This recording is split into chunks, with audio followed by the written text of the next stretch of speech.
बिस्मिल्लाहिर्रहमानिर्रहीम। अस्सलाम वालेकुम नाज़रीन कराम, आप देख रहे हैं जेके व्यूज़ और मैं हूं आपका मेज़बान मोहम्मद लतीफ़ आवान। नाज़रीन कराम, इस वक्त मैं मौजूद हूं हसीब फ़िल्म एंड फ़ोटोग्राफ़ी, ये इनकी राइशगाह है। ये अगर मैं आपको दिखाऊं तो ये इनका मकान है, राइशगाह है।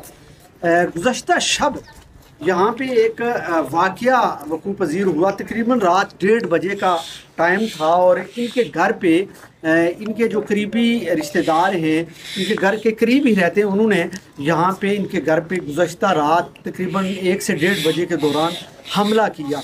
और हमला करने के हवाले से ये आप मेरे पीछे देख सकते हैं, ये आपको कुछ चेयर नज़र आ रही होंगी, पथराव यहाँ नज़र आ रहा होगा। ये रात को इनके घर पे पथराव हुआ और अच्छा खासा इनका नुकसान भी हुआ। चेयर्स कुछ टूटी, गाड़ी जो थी इनकी जगह पे खड़ी थी उसका शीशा टूटा, उसके अंदर कुछ सामान था वो चोरी हो चुका है। और फिर इनका जो घर का मेन गेट है, उस गेट पे इतने भारी भरकम पत्थर फेंके गए कि वो गेट भी मुतासर हुआ। हालांकि ये गेट बड़ा मजबूत है, अगर कोई कमज़ोर गेट होता तो ये टूट सकता था। और इनके बच जाने की असल जो वजह थी वो यही गेट था। ये गेट बंद था और ये कोई बड़ा नुकसान नहीं हुआ, कोई जानी नुकसान नहीं हुआ। और ये गुज़श्ता रात ये वाक़या पेश है। आज मैं इनके घर मौजूद हूँ और मैं जो हसीब साहब हैं उनके बड़े भाई सोहेल साहब, मैं उनसे बात भी करूंगा कि असल वाक़या क्या हुआ, क्यों आपको आपके घर पे रात की तारीकी में, जब रात के 12 बजे के बाद आपके घर पे अचानक पथराव हुआ, हमला हुआ, उसकी असल वजह, रीज़न क्या है। अस्सलाम वालेकुम सोहेल साहब। सोहेल साहब, मैं देख रहा हूँ ये पथराव, टूटी हुई कुर्सियाँ, गेट ज़ख्मी, गाड़ी का शीशा टूटा हुआ, कोई मोटरसाइकिल भी आपके मुतासर हुए। ये क्यों इस तरह का हुआ, क्यों हुआ, इसके पीछे रीज़न क्या है, वजह क्या है, क्यों? और फिर सुना है ये आपके कोई करीबी रिश्तेदार भी। बिल्कुल ऐसा ही है। बहुत शुक्रिया, आपने अपने कीमती वक्त से हमें टाइम दिया, बहुत शुक्रिया। बेसिकली हमारा और ये हमारे कज़न ही हैं। अच्छा, रिश्ते में कज़न ही हैं। तो इनका और हमारा पिछले को 8-10 दिन से कोई रास्ते का तनाज़ा चल रहा था। अच्छा, पिछले 10 दिन से। अच्छा, तो हमने बैठ के इनसे बहुत बार बात करने की कोशिश की है। कल शाम को हमने महल्ले के 4 मज़ीन बुलाए, जिसमें ख्वाजा नवाज़ मीर साहब, आज़म साहब, हाजी सलीम साहब और उसके बाद ये यहाँ के जो मौजूद जी 4 लोग आए। तो मैंने कहा मेरे ये तहफ़्ज़ात हैं, आप इनको बुलाएं, इनसे बैठ के बात करें। मैंने वो आपका रास्ता बंद कर रहे थे? वो मेरा रास्ता बंद कर रहे थे। मैं उन्हें ये कह रहा था, रास्ता आपका कितने अरसे से है? ये 70 साल से ये हमारा रास्ता, यानी इसी रास्ते से आप आते जाते हैं? इस तरफ है हमारा, टोटली हमारी रोड है ना ये, क्योंकि हमने अपनी यानी ये जो पनाखा वाली मेन रोड है, उस रोड को ये रास्ता लिंक करता है? जी जी, उस रोड को ये रास्ता लिंक करता है। अच्छा, तो बैठे हैं 4 मज़ीन बैठे हैं, उन्होंने इनसे बात की है कि आप लोग आ जाएं, आप लोग आएँ तो बैठ के बात कर लेते हैं, तनाज़ा का जी जी सोल्यूशन निकाल लेते हैं। मेरा इनका ये तनाज़ा था कि ये यहाँ पे मकान बनाना चाह रहे थे। तो मैंने इन्हें कहा कि आप मकान बनाएं, नीचे जगह यूज़ कर लें, छत से मुझे 6 फुट रास्ता दे दें, जो भी आप देते हैं मुझसे एग्रीमेंट, जिस तरह आप जिस रास्ते से आप आ रहे हैं ये रास्ता आप उनसे एग्रीमेंट रिटर्न कर लें मेरे साथ। तो वो कहने लगे जी कि हम रिटर्न नहीं करते, हम एग्रीमेंट पे आपके साथ नहीं आते। अच्छा, तो इसी दौरान रात को बात हुई हमारी मस्जिद से, इन्हें कॉल की इरफान बशीर को। अच्छा, कि तुम आ जाओ तो हम बैठ के बात कर लेते हैं। इरफान ने ये कहा जी कि मैं ये करता हूँ कि आज नहीं बैठते हम लोग, कल बैठते हैं, कल शाम। यानी ये कल जो यहाँ के जो मौजूदीन थे उन्होंने बुलाया? जी जी, गुज़िश्ता शायद। अच्छा, तो उसी बीच वो उठ के 11 बजे चले गए। जब 11 बजे के बाद इन्होंने, हम लोग रूटीन के मुताबिक सो रहे थे, इवेंट करके आए, सो रहे थे, तो अचानक से 1:30 से 2 के दरमियान आवाज़ें आना शुरू हो गई, यानी पथराव, अचानक से पथराव की और बस शोर शराबे की। तो 25 से 30 लोग हमलावर हुए। 25 से 30 लोग, ये आप पथराव देख सकते हैं, ठीक है मेरी। अच्छा,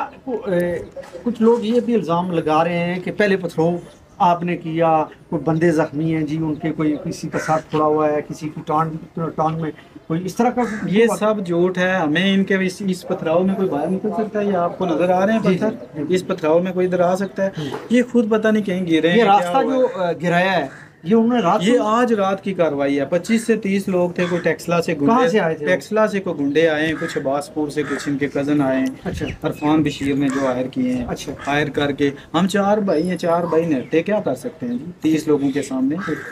हमने फिर भी इनसे मुकाबला करने की कोशिश की है, लेकिन इतने पथराव में हम मुकाबला नहीं कर सकते। उस मौके पे आपने पुलिस को भी इतला दी? हमने पुलिस को भी इतला दी, महल्ले के जो 4 मस्जिद थे उनको भी बुलाया, उनकी मौजूदगी में यहाँ पे उन लोगों ने पथराव किया है। खालिद साहब मौजूद थे, नवाज मीर साहब मौजूद थे, बारहा नवाज मीर साहब ने उन्हें ये जो वाइस चेयरमैन जी यूसी के रियलाइज़ करवाया कि आप ये काम ना करें, कल तक छोड़ दें, हम मामला हम इसका सॉल्व कर देंगे। उसके बावजूद उन्होंने रात को 2 बजे चोरों की तरह आके रात की तारीकी में चोर कार्रवाइयाँ करते हैं। आप बताएं, और अगर आप खुदा न खास्ता आप अपनी सेफ्टी में यहाँ से कोई फायर वगैरह कर देते अपनी हिफाजत के लिए, तो रात के 2 बजे जब बंदा को हमला आवर होता है तो वो तो फिर आप अपनी सेफ्टी में कोई भी इकदाम उठा सकते, कोई भी रिएक्शन आ सकता था। फिर भी हमने बहुत सब्र का मुजाहरा किया इस मसले में, बहुत सब्र का। अभी फेसबुक पे मुख्तलिफ ID से पोस्ट लग रही हैं, जी हमारे साथ ज्यादती हो गई है। आप जाके उन लोगों से पूछें कि आपके घर हमारा कोई एक पत्थर भी गया है आपके घर, हमारे घर से क्या कोई बंदा आपके घर जाके किसी ने आपको मारा है? आप आए मेरे घर पे रात को 2 बजे हमलावर हुए हैं, तो फिर उल्टे इल्ज़ाम भी लगा रहे हैं। ठीक है, थानों कचहरियों में भी जा रहे हैं। एक तो आप ज्यादती कर रहे हैं, उल्टा उठ के ऊपर दरख्वास्तें और FIRों की बातें कर रहे हैं। नाज़रीन कराम, ये गुफ्तगू आपने सोहेल साहब की सुनी, ये सीप साहब के बड़े भाई हैं, और उनका ये कहना है कि हमें ये हजीरा शहर में हम बिज़नेस करते हैं, बहुत अरसे से हमें लोग भी जानते हैं कि हम कितने कोई इतने गे गुजरे हैं या कानून को हाथ में लेने वाले हैं कि हम रात की तहरीकी में किसी के घर में घुसेंगे और जाके वहाँ पे उन पे हमला आवर होंगे। ये आप लोग खुद ही फैसला करें, खुद ही जानते भी हैं। मैं कोशिश करूँगा यहाँ जो मौजूदीन हैं, बिलखसूस यहाँ ये जो हजीरा की जो टाउन है, टाउन के जो वाइस चेयरमैन हैं मोहतरम नवाज मीर साहब, मैं उनसे भी बात करूँगा कि उनकी भी ज़िम्मेदारी बनती है कि वो इस इलाके के मौजूदीन में शामिल हैं। फिर इलेक्टेड लोकल जो हमारे नुमाइंदगान हैं उनमें वाइस चेयरमैन हैं, मैं उनसे भी बात करूंगा कि असल इशू है क्या और क्या उनकी भी कोई ज़िम्मेदारी बनती है कि वो इस मामले को बजाय थाने कचहरियों में यहाँ बैठ के सॉल्व करें। नाज़रीन कराम, मेरे साथ इस वक्त मौजूद हैं मोहतरम नवाज मीर साहब जो वाइस चेयरमैन हैं टाउन हजीरा के। मैं बात करना चाहूँगा सर, बतौर वाइस चेयरमैन एक मुंतखब नुमाइंदे भी हैं, इस शहर के मौजूदीन में आपका शुमार होता है। ये जो गुज़श्ता रात वक़ूआ हुआ, नसीब साहब के घर पे जो हमला हुआ, पथराव मैंने देखा, बतौर शहरी, बतौर मौजूदीन, बतौर वाइस चेयरमैन आपका भी कोई रोल बनता है कि इन लोगों के दरमियान सुलह सफाई का या जो तनाज़ा इनके दरमियान चल रहा है, असल वजह तनाज़ा क्या है? बिस्मिल्लाहिर्रहमानिर्रहीम। शुक्रिया कि भगवान साहब आप हमारे पास आए, तशरीफ लाए तो हमें बात करने का मौका दिया। असल में मसला ये हुआ कि आज रात मजीद साहब ने हमें कॉल किया 4 लोगों को, जिसमें खालिद साहब, हाजी सलीम साहब, रज़ा आलम साहब और मुझे, कि जी आप आएँ, हमारा कोई तनाज़ा चल रहा है, हमारे कज़न जो हैं उनके साथ, भाई के बेटे हैं उनके साथ तनाज़ा चल रहा है रास्ते का, तो आप आके कुछ बात करें। अब जब हम यहाँ आके पहुँचे तो हमने देखा कि वो जो बच्चा टेक्सास से आया हुआ है, जो यहाँ मतलब वो काम कर रहा है, यहाँ मतलब रास्ता रोक रहा था, बता रहा था क्या कर रहा था, उससे रब्ता किया। आइसक्रीम साहब ने उससे बात की, उसने कहा जी कि मैं इधर दावत में आया हूँ, थोड़ी देर के बाद मैं आपके पास आता हूँ। जब काफ़ी देर गुजर, आप इस हुक्म से पहले यहाँ जी पहले आए 9 बजे मजीद साहब ने हमें बताया कि ये मामला जी आप हमारे दरमियान कुछ सुलह सफाई की कोई बात करें। ये तनाज़ा इनका पहले से चल रहा था और आपको बतौर सुलह सफाई के बुलाया? बिल्कुल ऐसा ही है। तो जब हम यहाँ पहुँचे तो जब सलीम साहब ने उसको कॉल की कि बेटा किधर हो, कहता जी मैं इधर दावत में आया हूँ, थोड़ी देर के बाद आता हूँ। थोड़ी देर में आधा या पौना घंटा गुजरने के बावजूद जब वो नहीं पहुँचा तो दोबारा उसको कॉल किया, कह रहा क्यों नहीं आ रहे हो, तो कहता जी कि मैंने अपने भाई से टेक्सों में बात की है, वो कल खुद इधर आएंगे, इधर आके तो हम बैठ के बात करेंगे जो भी होगी। तो हम भी मुतमईन हो गए कि अच्छी बात है। ये तकरीबन 9 साढ़े 9 बजे का बात है, 10 तकरीबन हो गए थे, 9 साढ़े 9 बजे हम यहाँ पहुँचे, 10 बजे तक ये बात है। 11 बजे तक हम यहाँ बैठे रहे, पहले हमने इंतजार करते रहे। जब उसने हमें ये बताया कि जी भाई ने कहा कि कल हम आएंगे बात करेंगे, तो हम मुतमईन हो गए कि चलो जी इनका भी मसबूत रवैया है, तो ये आएंगे कल बैठ के बात कर लेंगे, हम अपने घरों को चलेंगे। जी 1:30 बजे रात को, 1:15 बजे जो है ना जी उन्होंने कॉल की, हमें बताया जी कि वो आके हमारे घर पे हमलावर हुए, तो आप अगर आए तो बच बचा के आना, कहीं पथराव की जद में आप ना आए। तो बाकी लोग तो नहीं आ सके क्योंकि रात का काफ़ी टाइम गुजर चुका था। सलीम साहब भी नहीं आए, ना ये आ सके आजम साहब, खालिद साहब और में पहुँचे। तो हमने आके जहाँ देखा, हमने आके इनको रोका, इनको कहा कि भाई आपने कोई बात नहीं करनी है, वो जो कर रहे हैं उनको करने दो, ठीक है। आपने किसी किस्म का कोई नुक्सी अमल में रिएक्शन नहीं करना है। वो आए, वो बंदे जाते हैं, उनके पास कटोरे भी हैं, बदान है, ये है, वो है, वो तोड़ रहे थे। वो जो लड़का शाहजेब हमारा अजीज है, वो भी, वो उसने मुझे ये कहा कि अंकल आप नहीं आए जी, आप हम आपकी रिस्पेक्ट करते हैं, आप हमारे मामले में ना आए। मैंने कहा यार हम आए थे, आपने ये बात की थी, तो आप ऐसा ना करो। फिर हमने इनको छोड़ दिया। मैंने कहा जी छोड़ो, आप जाओ, तो जो कार्रवाई बनती है आपकी आप वो करो। तो लगातार शुरू से मतलब वो अपने काम में तो सर इसमें क्या आपका क्या रोल क्या होना चाहिए इसमें? हम तो ये चाहते थे ना जी कि इनके दरमियान थोड़ा सफाई हो जाए। ये भाई है, कदर है, अपने रिश्तेदार है, बैसियत मुस्लिम, हमारा ये फर्ज बनता है। भी इनके दरमियान अब ये जो क्लैश चल रहा है, दोबारा भी कोई इस तरह का वाकया हो सकता है। देखिए आप इस मामले में जो हमारा रोल होगा वो तो है ही है, लेकिन अब ये मामला कोर्ट में चला और पुलिस इस मामले को देख रही है। ये भी स्टे ऑर्डर भी इन्होंने जारी करवा दिया है, काम वो रोक लेंगे। इनका मौक़िफ़ ये है कि हमें 6 फुट रास्ता जो हम 70 साल से यूज़ कर रहे हैं, पीछे से रोड वो पीछे से रोड जो है ना जी, मेन सड़क से जो मंजूरा की तरफ जा रही है, उस रोड से यानी कि 10 मीटर उन्होंने रास्ता छोड़ा हुआ है, 10 मीटर से आगे 20-25 मीटर हमने छोड़ा हुआ है। अच्छा, पहले से रास्ता आ रहा है। तो अब इसको बंद करने का कोई जवाब नहीं बनता, तो लिहाजा हमें हमारा ये मौक़िफ़ है। तो ये चीज़ है जी। तो आप ये हमने जो करना होगा या हमारे बस में जो बात होगी हम तो वो करेंगे, मुस्बत किरदार अदा करेंगे, लेकिन असल मामला जो है ना वो देखना है अदालत और थाने में। देखिए दोनों फरीक जो है ये हमारे घर के लोग हैं। हम बचपन में से लेके इस वक्त तक इकट्ठे साथ खेले हैं, बड़े हुए हैं। हमारा मोहल्ला एक है, हमारा घर एक है, हमारे सारे मामलात एक हैं। हम किसी एक की तरफ नहीं है। बाखुदा ये मैं बात जो है ना बड़े वसूख से कह रहा हूँ, बड़ी जिम्मेदारी से ये बात कह रहा हूँ कि हम किसी के ये ना कुछ समझे कि शायद पता नहीं कि ये वहाँ बैठा हुआ है, दोबारा एक हो सकता है। ये इनका खून एक है, इनका मतलब सारा सिस्टम एक है। हम क्यों इन्वॉल्व हूँ? हम तो सिर्फ इसलिए आए हैं कि एक मोहल्लादार होने की हैसियत से, पड़ोसी होने की हैसियत से, हम इनके दोस्त होने की हैसियत से इन्होंने बताया, भाई मजीद ने बताया तो मजीद के पास आए हैं, ठीक है जी, ये बात पूछने के लिए। अब भी हम ये कहते हैं कि हम किसी एक तरफ नहीं है, हम ये चाहते हैं कि ये आपस में एक हो जाए, थोड़ा सफाई से रहें। तो खालिद साहब आप इनके फर्स्ट पड़ोसी, ये जो दोनों फरीक गुज़श्ता रात में यहाँ इनके दरमियान जो लड़ाई झगड़ा हुआ, तो आप फर्स्ट पड़ोसी होने के नाते आपने क्या देखा? कोई आई विटनेस आपने क्या देखा यहाँ? ये क्लैश कितने दिनों से इनके दरमियान चल रहा है जो रात को हुआ होता है? बिस्मिल्लाहिर्रहमानिर्रहीम। शुक्रिया लतीफ़ साहब।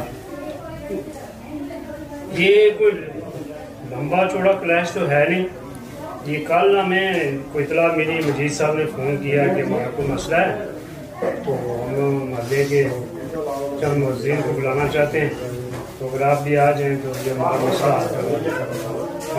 था क्या इनका? ये जब हम आए ना तो उन्होंने बताया कि ये रास्ता है हमारा, रास्ते का मसला है और ये हमारा रास्ता बंद कर रहे हैं, तो इसलिए आप इनसे बात करें और इनसे पूछेंगे ये रास्ता क्यों बंद कर रहे हैं। तो नवाज मीर साहब, सलीम साहब, आजम साहब हम इधर बैठे हुए थे, तो हमने इनसे रब्ता किया। उन्होंने कहा जी कि किधर गए हुए हम आ रहे हैं, 15 मिनट में आ रहे हैं। हम उनका इंतज़ार करते रहे, आधा पौना घंटा बाद में हमें इनसे रब्ता किया। तो ये जो छोटा इनका भाई है इरफान, इसने बताया जी कि मैंने अपने बड़े भाई से बात कर ली है, तो कल हम इंशाल्लाह बैठेंगे तो बैठ के मामला यानी इस मामले को सॉल्व कर लेंगे। हमने कहा ठीक है। इनको भी बताया कि चलो कल ये बैठेंगे तो मामला हल कर लेंगे। हम चले गए। रात तकरीबन 1:30 बजे मैं सोया हुआ था अपने घर में, क्योंकि मैं बाहर सोता हूँ। अच्छा, तो आपको वो आवाजें मुझे वो आवाजें आई ना, पत्थरों शत्थरों की, वो पत्थर गेट पर लग रहे थे ना, तो बड़ी आवाजें आ रही थी। मैं सोचा पता नहीं कोई गेट खटका रहा है क्या है। जब उठा तो ये शोर गुल की आवाज आई। मैं मकान के छत पे चढ़ा तो ये इनकी आवाजें आ रही थी। अच्छा। पत्थर मार रहे थे वो लोग। अच्छा। गेट पे। तो फिर आप इनके घर की तरफ आए? नहीं, मैं ये आपको मुझे फोन आया नवाज मीर साहब का कि आप किधर हैं। मैंने कहा जी मैं उठा हुआ हूँ और मैं लड़ाई झगड़ा हो रहा है वो देख रहा हूँ, आप ऊपर आ जाए। यानी आप आंखों देखा हाल देख रहे हैं? देख रहा, मैं छत के ऊपर चढ़ गया। ये जब नवाज साहब ने फ़ोन किया मैं भी आ गया। इसी असला में मजीद भाई का फ़ोन चला गया कि जी आप ऊपर आए। उन्होंने पर हमला कर लिया। मैं कौन है जी? वही लोग जिनके लिए आपको बुलाया था।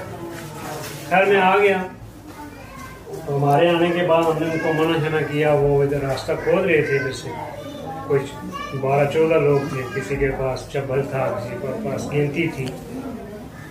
तो बहरहाल सुना है रास्ते में आते हुए आपको भी कोई पत्थर? हाँ, ये मैं पौड़ियों से ऊपर चढ़ा तो पत्थर लगा ना मुझे, ये इधर लगा। अच्छा, तो वो मैं नीचे चला गया। मैंने उनको आवाज़ दी यार पत्थर ना मारो। फिर मैंने नवाज भाई को फ़ोन किया कि जी पत्थर मारने बच के आना। तो वो मकान की छत से उन्होंने आवाज़ें दी कि महल्ले वाले आ रहे हैं, पत्थर ना मारें। जब फिर पत्थर रुके तो हम ऊपर आए। बहरहाल उनको मना किया। उन्होंने कहा जी कि हमने ये बंद करना ही करना है, ये हमारी जगह है। हमने कहा ठीक है। इनको अलबत्ता हमने ये कहा कि आप खामोश हो जाएं, तो ये जिसका कानूनी जो हल बनता है वो करें। ठीक, सुबह देखेंगे क्या होगा क्या नहीं। अब फिर ये हुआ कि रात को उन्होंने भी कोई दरख्वास्त दी है, सुबह पता चला इन्होंने भी कोई दी है। यानी अब मामला कोर्ट कचहरी के अंदर? कोर्ट कचहरी, बल्कि पुलिस आई थी इन्वेस्टिगेशन करने के लिए। उन्होंने हमसे भी पूछा। हमने जो बात कल हुई वो बतौर मौजूद शहरी आपने उनको बताया? हाँ, हमने उनको बताया। असल में ये है कि ये चाचा साहब भाई है, ये आपस में भाई है। हमारा अखलाकी फर्ज बनता है कि इन भाइयों में कोई तनाज़ा है तो इसको हल करा दें। हमारे लिए तो दोनों भाई एक जैसे हैं। हमारे इनके साथ भी अच्छे तल्लुकात हैं, मज़ेदार हैं, वो भी हमारे मज़ेदार हैं। तो ऐसा मसला तो ये हल होना चाहिए, हल होना चाहिए। अखलाकी बहुत शुक्रिया नाज़रीन इकराम, आपने इनकी गुफ्तगू को सुना।